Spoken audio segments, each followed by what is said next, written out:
Sa detalye ng ating mga balita, pumasok na sa Philippine Area of Responsibility ang low pressure area at malaki ang tsansa nitong maging tropical depression sa susunod na 2 araw.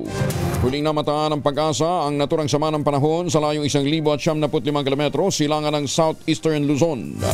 Ayon sa Pag-asa, ang LPA ang siyang magpapaulan sa northern at central Luzon, gayon din sa Metro Manila at mga kalapit na lalawigan simula bukas. Sa weekend, ang LPA ay inaasahang kikilos patungong West Philippine Sea na magpapaganda sa lagay ng panahon sa Luzon, ngunit asahan pa rin ang kalat-kalat na mga pagulan sa Ilocos Region at western part ng Central Luzon. Inimok ng Pag-asa ang publiko manatiling alerto sa mga posibleng pagbaha at landslide, epekto naman ng tinatawag na localized thunderstorm. Samantala, asahan din na magdadala ng mainit at na maalinsangang panahon ng easterly sa malaking bahagi ng bansa na may kasamang kalat-kalat na mga pagulan sa Calabarzon, Bicol, Mindoro, Marinduque, Romblon, Palawan at ilang bahagi ng Eastern Visayas. Mike, sandali lang ha dahil si Rhea Torres ng Pag-asa kasama na natin. Ma'am Rhea, good morning. Good morning po, good morning sa ating mga tagapakinig. Sa maging lagay po ng panahon natin ngayong araw, sa kasalukuyan po ay may minomonitor tayong low pressure area na nasa loob po ng ating Philippine Area of Responsibility. Kanina, stress ng umaga, huli po itong namataan mahigit 1,000 kilometro, silangan po ng southeastern Luzon at sa ngayon po wala pa po itong direktang epekto sa anong bahagi ng ating bansa. For now po, itong based sa ating monitoring, itong low pressure area ay mataas po yung tsansa na maging isang ganap na bagyo sa susunod na 24 oras. At kung magiging bagyo man po ito, ay magkakaroon po ito ng local name na si Paulo. At inaasahan po natin possible before the end of the week ay unti-unti na pong mararamdaman yung mga pag-ulan, pati po yung mga pagbugso ng hangin na dala nitong binabantayan na low pressure area. So manatili po tayong updated sa magiging lagay po ng panahon sa mga susunod na araw.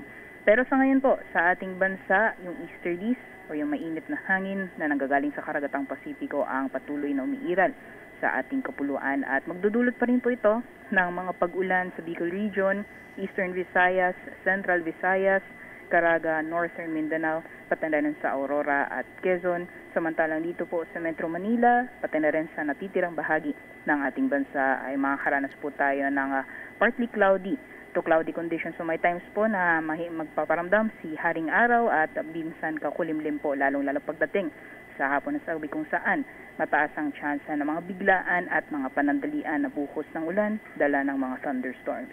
Wala po tayong gale warning, pababala sa matataas na mga pag-alon, kaya malaya pong mga kalayag ang ating mga kababayan ngayong araw. Ma'am Rhea, anong speed niya? Anong speed nito ngayon?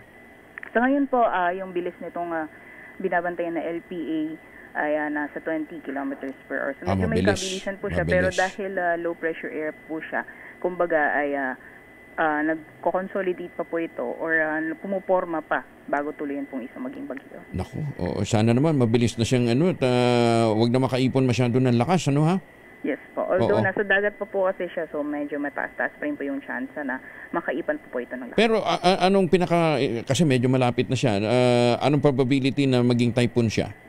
For now po, high chances po within the next 24 hours. Or in terms of, kung yung typhoon po na tinutukoy nyo is yung typhoon na category. Mababa pa ng po. Mababa, malayo pa. Pero magiging storm talaga siya. Tropical Pwede storm. Po, possible po. At the very least, maging tropical depression po within the next tropical 24 depression. hours. Okay, sige. Sama na natin sa dasal na sana wag na nga tumama, sa dami ng nangyayari ngayon. Kung sakasakali, saan ba ang tumbok nito?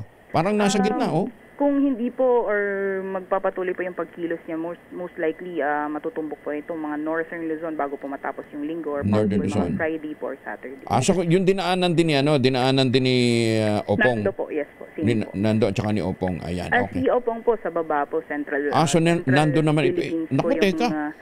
Opo, si Opong po dumaan po ng Visayas, si Nando naman po dito sa may diretso sa north. So more on Nando po yung salamat naman. Pero hindi pa rin masalamat kasi mag-iiwan naman ito ng perwisyo, pero at least iiwasan ang Cebu. Yes po. So sa mga kababayan po natin sa Northern Luzon, as much as possible po, bantayin po natin yung magiging lagay ng panahon sa mga susunod na araw, especially this coming Thursday or Friday or possible this weekend. Okay. Ma'am Rhea, ingat ha. Maraming salamat. Maraming salamat po. Ingat din. Si Ma'am Rhea Torres mula po sa Pag-asa. Balikan natin.